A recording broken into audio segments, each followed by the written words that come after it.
English premier league শিরোপা থেকে আর মাত্র একটি ম্যাচ দূরে ম্যানচেস্টার সিটি লন্ডনে টটেনহ্যামকে 2-0 গোলে হারিয়ে শীর্ষে উঠল গার্দিওলার দল।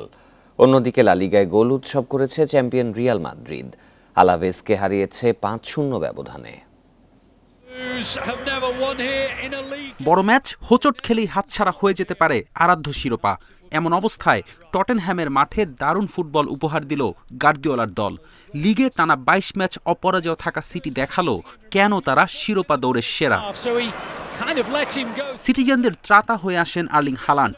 এই নরওয়েজিয়ান স্ট্রাইকারের জোড়া গোলেই জয় পায় ম্যান সিটি, এগিয়ে যায় টানা চতুর্থ ইপিএল শিরোপার দিকে। টটেনহ্যামের এই নতুন স্টেডিয়ামে প্রথম 4 বারের লড়াইয়ে একটি গোলও করতে পারেনি গার্দিওলার দল। তারাই কঠিন সময়ে কি দারুণভাবে জ্বলে উঠলেন। এই হারে টটেনহ্যামের চ্যাম্পিয়ন্স লিগ খেলার স্বপ্ন ধূলিসাৎ হলো। আর 4 দশক পর ইউরোপ শ্রেষ্ঠত্বের লড়াই অংশ নেওয়ার সুযোগ তৈরি হলো অ্যাস্টন ভিলার।